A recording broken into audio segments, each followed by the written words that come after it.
Hey, mamas. No one needs to tell you that the pain points in divorce are real and just about everywhere. It's because a divorce touches all aspects of your life, which is a big reason why many women don't have the courage to leave an unhealthy relationship. It's hard. But you do, and you know that the cost of staying is too steep for your precious life and that of your kids. And I know you're here because you know that this isn't all about the division of assets and co parenting plans. This is about healing wounds of the past so you can cease from repeating old patterns and lean into emotional healing. It's about showing up for your kids and helping them through the transition. This is about helping them navigate their own life adversity. And you may be surprised to hear me say this today, but it's also about uniting two warring factions, i.e., you and your ex, so that you can bridge the gap of your differences and meet on common ground for the benefit of your kids. It's possible, and I'm going to nudge you to lean into that possibility. That's what I want to talk to you about today. I'm calling this conversation Common Ground, Kids, and Divorce. Hi there, mamas. Welcome to the Intuitive Divorce Podcast. I'm Kristen Noel, certified divorce coach and creator of the Best Self Intuitive Divorce, a game-changing program that transforms the experience and outcomes of divorce, one mother at a time. I call it Divorcing Differently. I'm here each week bringing you a quick message to support, inspire, and empower you to achieve the outcomes you want for yourself and your kids. So let's dive into today's episode. Okay, so I get that there isn't a lot of obvious common ground to be found in most divorces, kind of counterintuitive to consider, right? But you might be surprised. Bear with me a minute. Clearly, most divorce processes are consumed with heated arguments, piles of legal docs, negotiations, court dates, and attorney's fees, fighting over who gets what, co-parenting plans and calendars, custody, etc. Many divorces are highly contentious and riddled with irreconcilable differences and not so best self-behavior.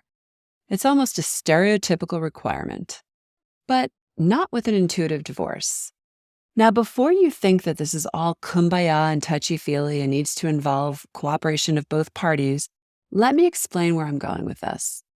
First off, I want you to know that harnessing the power of your intuition is actually strategic, not woo-woo.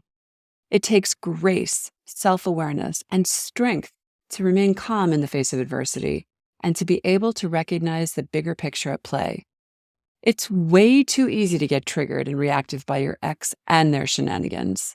I'm not suggesting that you give them or their bad behavior a get-free pass, but I am suggesting that you consider what it costs you when you take the bait.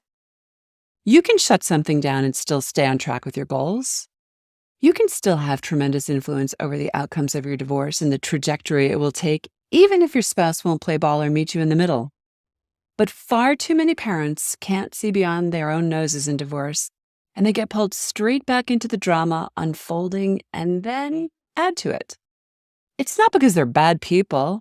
No, they're wounded people with unaddressed, unhealed emotional scars they've likely been carrying for a long time. And what do parents with unhealed wounds do with their kids? They unwittingly place them in the middle of the conflict as they dodge their own issues. They expose their kids to conversations and drama they shouldn't be a part of. They play tug of war with them, trying to solicit them to their team. They assuage their guilt by overcompensating and overindulging them instead of helping them navigate their own big feelings about all that's unfolded in their family. They yes them to death, give them what they want, and refrain from setting boundaries. And you know what? No one wins in this equation. This is particularly evident with teenagers who are well-versed in pushing buttons and can be extremely manipulative. Can you blame them? Hey, we were all teenagers once. But mark my words, your little ones have their own ways too. They may act like they are quote-unquote fine, that their life hasn't been disrupted, or admit that they're bothered in any way, but it has, and they are. That doesn't mean that they will necessarily want to unpack it all with you at any given moment. But this is where you can plant seeds with them and nurture their feelings and help them take accountability for their actions so they can grow into healthy adults. One of the mamas in our program recently shared a tough situation she was navigating with her teenager. This mama has been rolling up her sleeves and doing the hard work for months, looking at her own stuff, soliciting awareness, nurturing herself, and setting boundaries for her kid. And better yet, holding firm to them, which hasn't been easy. But the bottom line is, boundaries equal love. It sends a message that you matter enough to me to care about doing my job as a parent. Now, of course, there are a few who like being told no, especially teenagers. No, you can't use my car.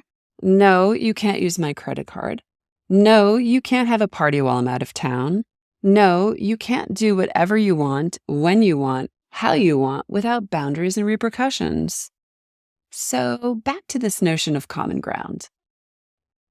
No matter how acrimonious a divorce, no matter what you agreed upon or didn't, no matter what you think of each other or not, there is one place you want to find common ground, and that's with your kids. Parenting styles, triggers, and any gamut of emotions aside, your kids didn't ask for this, and they need you both to get on board and put your differences aside when it comes to their best interests. Harsh, I know. Maybe a tall order for sure. But the well-being of your kids is paramount and trumps everything else. I know if you're here in this community, Mama, it's because you care about divorcing differently. I also know that you would likely stand in front of an oncoming train if you could prevent your child from any amount of suffering. So now I'm going to challenge you to put your actions where your words are. I want you to consider for a moment if you and your spouse or ex could agree to stand on common ground for the benefit of your child or children, especially a child who's in crisis or acting out.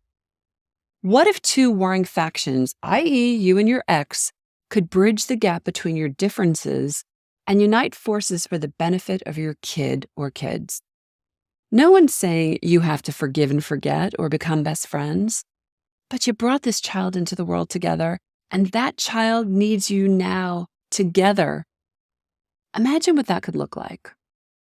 Could you set ground rules to keep conversations and interactions between the two of you focused on the kids? When they deviate, shut them down. When you feel like you're about to say something you'll regret, walk away. Commit to staying on track, and one track only. You both have a responsibility to cooperate on behalf of your kids. I know that may or may not happen or be remotely possible. Isn't it worth a try? Aren't your children and their well-being worth it? When the divorce is long over and on the distant horizon, and you look back on how you showed up, how do you want to remember yourself? How do you want your kids to remember you? You're writing that story right now. I know that there is nothing easy about this, but when two parents can get out of their way and set their differences aside and unite as a team with a common goal, the love of their child, amazing things can unfold. Imagine how your kids will tell this version of the story someday. Maybe they would say something like this: "My parents couldn't even be in the same room without devolving into expletives and anger. But amazingly, when I needed them most, they showed up for me. Honestly, I love them both. I see that they are happier in their new life chapters, but they showed me something really important about being a parent. I hope I can model close to their example when I become a parent. I don't know how they did it, but they put their grievances to the side and helped me through one of the toughest times in my life. I put them through hell, but don't know what I would have ever have done without them." Now just imagine that. How amazing would that be? We talk a lot about writing our next chapters beyond the divorce in our coaching program. You are planting seeds right now in your life, in the energy of your house, and in your divorce for what you will find when you arrive on the other side of it all. Make that story epic, Mama. And I'm going to end with a quote from Rumi. "Out beyond ideas of wrongdoing and right doing, there is a field. I'll meet you there." Thanks for listening to today's episode, but more importantly, for making this time for yourself.